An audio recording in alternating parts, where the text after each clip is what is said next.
Komisi 2 DPR RI mendorong pemerintah memperhatikan kebutuhan tenaga aparatur sipil negara atau ASN dengan tetap mengedepankan kualitas. Komisi 2 DPR RI mendorong pemerintah memperhatikan kebutuhan tenaga aparatur sipil negara atau ASN dengan tetap mengedepankan kualitas.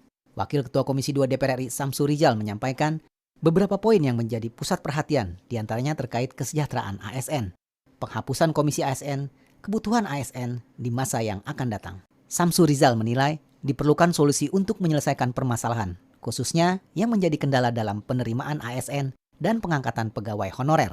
Ketua Komisi 2 DPR RI Ahmad Doli Kurnia Tanjung menyampaikan, terlepas dari adanya usulan penghapusan KASN, namun masih banyak juga dukungan yang dalam rangka penguatan KASN.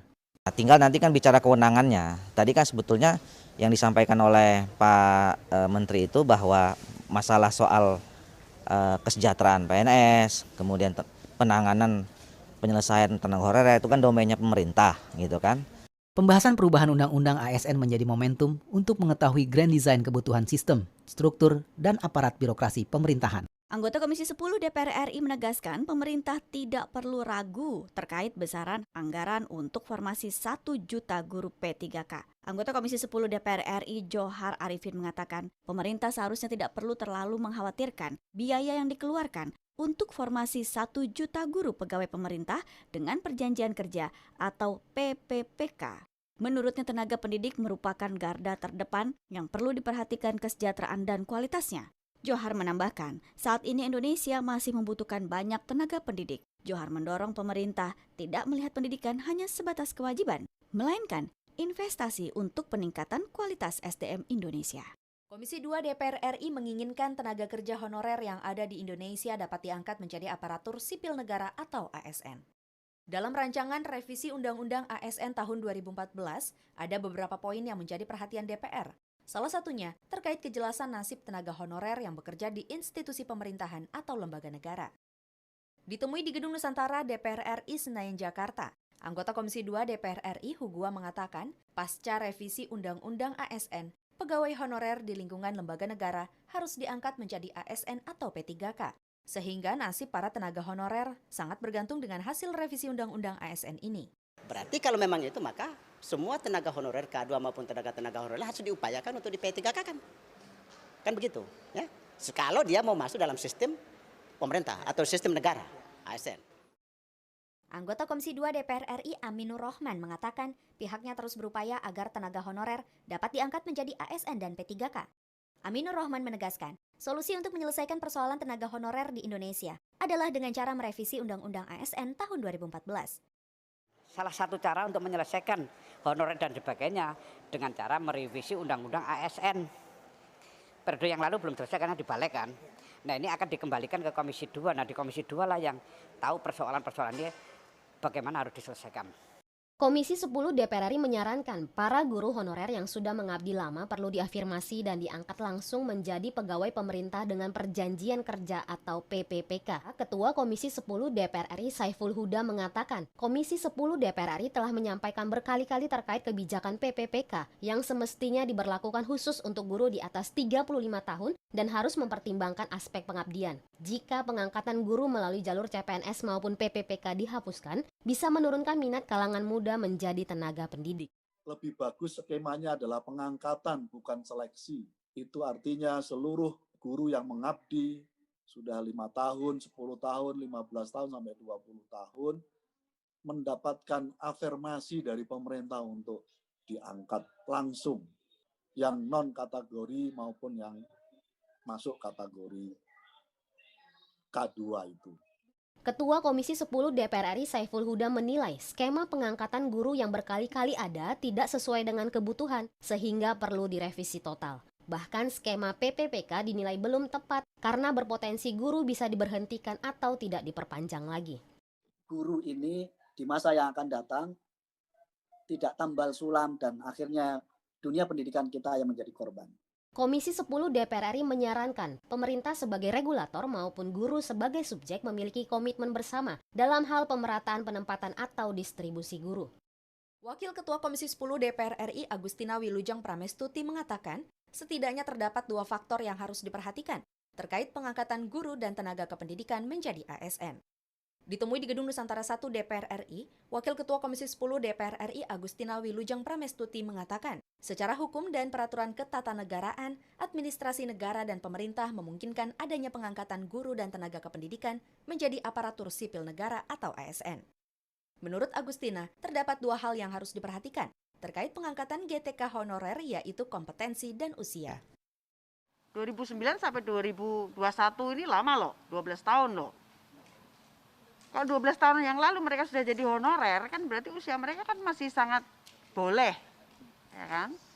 Nah kalau sekarang usianya udah 36 tahun misalnya, apakah hak mereka itu kemudian harus tereliminasi karena kebijakan pemerintah yang ditunda, tidak adanya rekrutmen, kan?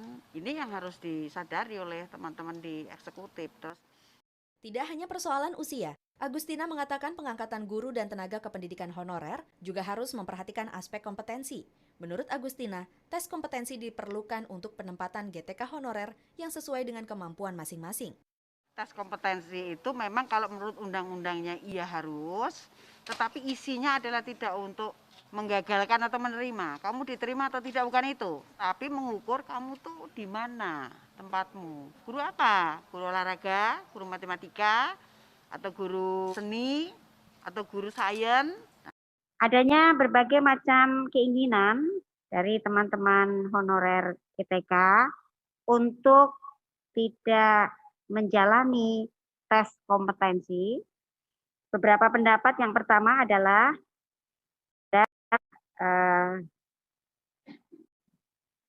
narasumber yang mengatakan bahwa jika ini adalah pengangkatan untuk ASN setara P3K dengan PNS, maka merupakan implementasi dari Undang-Undang Nomor 5 Tahun 2014 harus ada tes kompetensi. Namun, jika dari sisi kemanusiaan dan rasa keadilan yang menjadi mata penjuru untuk pengambilan keputusan, maka tidak perlu ada tes kompetensi karena dilihat dari masa pengabdian. Mengkombinasi itu semua, para narasumber pun ada yang memberikan pendapat bahwa pada saat dilakukan tes kompetensi itu adalah untuk mengukur di mana bidang studi mana atau mungkin di sisi guru yang mana para tenaga honorer ini dapat ditempatkan. Namun tes kompetensi tersebut tidak memberikan keputusan apakah gagal atau diterima sebagai ASN. Nah, pendapat-pendapat itu tentu nanti akan kita sarikan, kita masukkan ke dalam kesimpulan. Kemudian mengenai usia, karena honorer GTK ini merupakan korban dari berubahnya peraturan perundangan yang ada di Indonesia karena pergantian suhu politik, maka diyakini bahwa para guru honorer dan tenaga kependidikan honorer yang sekarang berusia lebih dari 35 tahun dan sudah mengabdi selama lebih dari 10 tahun, itu memiliki masa tunggu yang luar biasa. Jika pemerintah mengambil keputusan untuk mengangkat mereka pada saat mereka berada pada usia 23-24 tahun yang sudah melakukan pengabdian sebagai honorer, tentu pada hari ini teman-teman honorer tidak terlambat umur. Maka diberikan beberapa pendapat, opsi, dan sudah ada jurisprudensi dari berbagai macam kejadian-kejadian hukum dan politik yang ada di Indonesia. Terutama tadi disampaikan adanya persyaratan khusus ya dari teman-teman honorer untuk bisa diangkat langsung karena prestasi di Kemenpora. Maka dari itu, marilah kita, teman-teman honorer, saya ajak untuk menciptakan prestasi. Sehingga ketika kami mengusulkan ada jurisprudensi dari Kemenpora tentang pengangkatan para atlet, itu dapat dilaksanakan. Kemudian adanya Kepres tentang tenaga kesehatan yang jumlahnya hampir 4.000, tentu juga tidak setara dengan 1 juta teman-teman honorer GTK yang harus diangkat. Bagaimana formatnya, bagaimana formasinya, mari kita cari bersama.